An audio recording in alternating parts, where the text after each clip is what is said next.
Explosive new details concerning Michael Cohen, Trump's former lawyer and longtime personal fixer. Two different legal filings were released today. One was a sentencing memo from federal prosecutors in New York. The other, a filing from special counsel Robert Mueller and his ongoing Russia investigation. The New York filing is connected to Cohen's financial crimes and campaign violations, such as evading taxes, paying hush money to an adult film star on Donald Trump's behalf. The prosecutors are asking for a, quote, substantial jail term for Cohen, up to 63 months. That's more than 5 years in prison. Last week, Cohen also pleaded guilty to a separate charge by Mueller's office that he lied to Congress. Now, this charge is connected to unsuccessful efforts to build a Trump Tower in Moscow.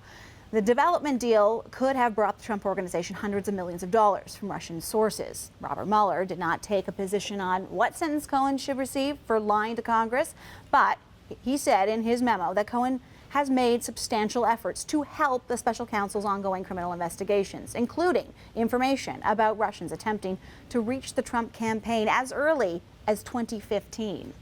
So to talk more about what these documents reveal about the Russia investigation, I'm joined now by David Sklansky, a former federal prosecutor and now a law professor at Stanford University in California. And in Washington, we have John Flannery, also a former federal prosecutor. Hello. And Hello. Now a principal with the law firm of Campbell Flannery. Thank you very much both for being with us tonight. So I want to start with Michael Cohen. He's, of course, pleaded guilty, as we say, to the tax evasion, bank fraud, campaign finance violations, most recently lying to Congress. This substantial term of imprisonment that's being called for, are you surprised by that? And do you think Michael Cohen is surprised by that? Are you asking me? Either one, weigh in. Okay, well, no, I'm not surprised. The original agreement in August suggested well, you could have 65 years, but the sentencing guidelines in America are supposed to give some guidance as compared to what others are getting, what you should get. Cohen's attorneys, in my opinion, went a little too light, suggesting that he should not spend any time in jail or prison. And 4 to 5 years, which is about the range that they decided, or the sentencing guidelines, is what they asked for. And you have a feeling there's kind of a good cop, bad cop thing going on. The Southern District, because he didn't cooperate fully and say he would talk about everything, thought that they had to say, as a matter of policy, I believe, and as a matter of law, that he couldn't get full cooperation, but he had made contributions, and they wanted the court to acknowledge that, and that might mean he'd get closer to the 4 years. The plea that involved the Russian investigation by the special counsel's office, in that case, they were very comfortable with what he did, and maybe I won't say enthusiastic, but they gave good examples of what he did. But they also said what he had done wrong, which is that he came in first and he lied about what happened. But after he entered his plea in the Southern District of New York, then he told them what was going on there. They thought that contribution was substantial, that he should get credit for it. I think it's a significant day, and I think that the watchword in the White House is something like May Day. David? I'd agree with that. I don't think that the recommendation was particularly surprising. I think the reason that the Southern District of New York called for a stiffer sentence is that they were looking for a different kind of cooperation from him than the special counsel's office was looking for. The Southern District wanted full cooperation. They wanted Michael Cohen to come in and make a clean breast of any illegality he had anything to do with at any time in New York, and he wasn't willing to do that. That's not what the special counsel's office was looking for. They wanted help with their inquiry into ties between the Trump campaign and the Russians, and along those lines, Cohen seems to have done everything that the special counsel's office could have wanted him to do. John, do you think that, do you think for Cohen that this could have been maybe worse? I mean, did he? Oh, yeah, it could have been worse. If he didn't cooperate at all, it would have been worse. And he is cooperating with various state and other agencies in New York, which could involve indictments against a variety of people, state indictments, which would be untouchable, if you will, from any pardon that Trump might exercise. But I think Trump is such a selfish individual, the only person he ever wants to be pardoned is himself. And I think that we're at a point where Mueller is at ramming speed, and I think that's one of the reasons why we don't see more details. But we do see some fleshing out suggesting that this investigation has independent evidence from Cohen to make the case that they need to make if they go to court or when they go to court. And I think the only question is who will be up first. Yeah, David, let's talk about some of those agree details. With that. And page 5 here, they talk about the 7 sessions that Cohen has spent, some of them lengthy, with the investigators and looking into the Russia probe. How important is this kind of information that we're getting in this document? David? I think it's really important, and the most significant news that came out today wasn't about Michael Cohen, although obviously from his perspective the sentencing recommendation is critical, but both the pleading from the special counsel's office and the sentencing memo from the Southern District of New York contain pretty damaging information linking Cohen to the president and to other people in the administration. The Southern District filing says that Cohen has admitted that he spoke with Donald Trump about the secret payments that he made to Karen McDougal and Stormy Daniels to buy their silence, which were in effect illegal campaign contributions. The filing from the special counsel's office says that Cohen has told the special counsel that he was aware because he was party to multiple efforts by Russians to make contact with the Trump camp during the campaign. I think that is important. And one of the things I'd add that I'm sure we both know, and it's nice to have 2 lawyers that recognize the way the law is and who are in agreement. There was a tape recording in September in which Trump is sitting down with Cohen, and that was kind of a tipping point in the investigation and to tilt, if you will, Cohen toward cooperation and to show the weakness of the president. The additional filing that we have today, which came late in the evening, it outlines the lies that Manafort told. In other words, he was like a Trojan horse. He was inside and cooperating and carrying back what he knew while he was lying to the investigators.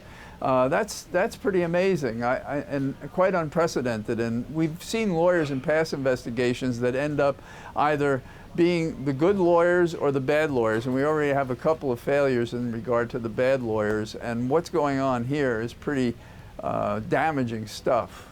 Shows consciousness of guilt. If I could just, I do agree with that. And I just want to point out that we can get blasé about some things during the Trump era that we shouldn't be.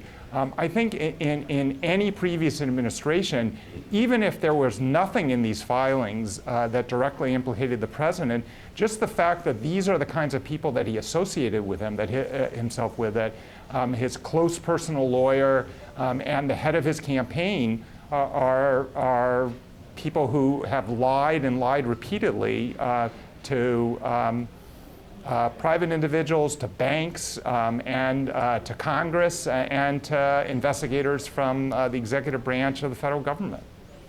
Right. So the thing is, all of this matters because, as you say, the possible implications to Donald Trump from both the filings on Paul Manafort and the Cohen filings today. What are the implications for the U.S. president, aside from his associations, as you point out, David, with quote liars? Political, legal implications for him, John? Well, I think the watchword here is pain.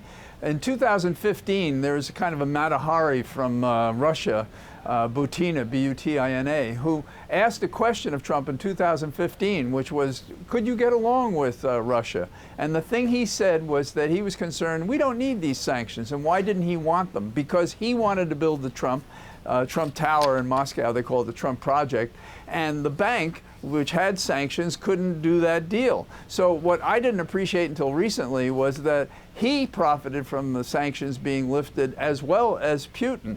And so it wasn't just about trading help in the election to get elected. It was also to be elected and to lift the sanctions so that Trump could get his tower while being president, and the autocrats in Russia could also be free. And that's very dramatic. So he's deep into it, and I think that we've seen the steps toward this position. So we have Russians in three parts, I think.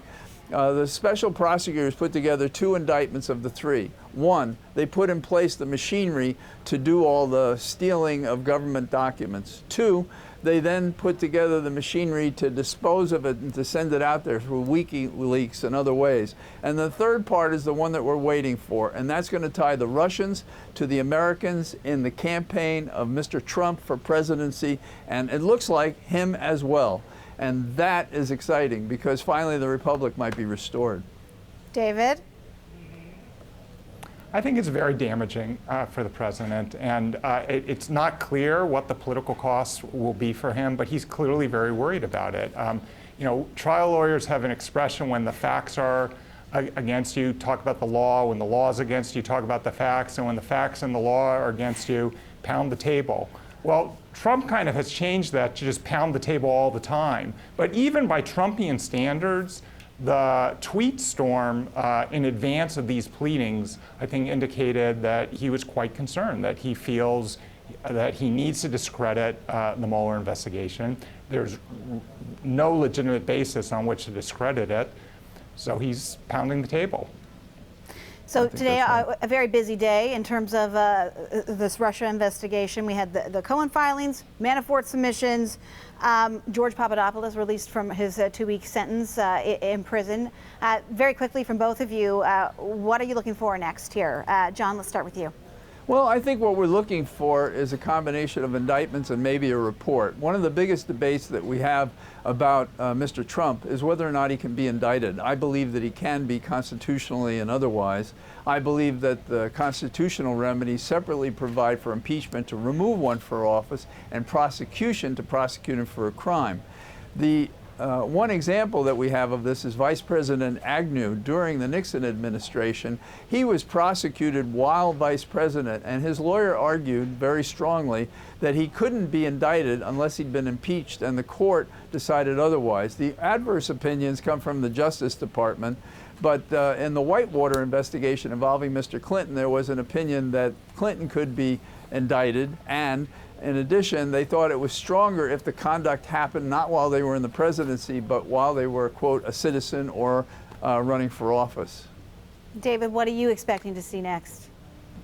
Well, I'm expecting to see more investigation. There have been reports in the last couple of weeks that Mueller might be wrapping up, that he's talked to everybody that he needs to talk to. I don't think that's true. After reading the pleading in the Manafort case, much of which is redacted, it's clear that Mueller believes that there is an ongoing investigation that he wants to protect, that there are people yet to be charged who haven't yet been charged. So I don't think we're in the last stage of this investigation yet. 2 former federal prosecutors helping us to make sense of today's court filings in the U.S. David Sklansky, John Flannery, thanks so much for your time tonight. Thank you very much. Thank you.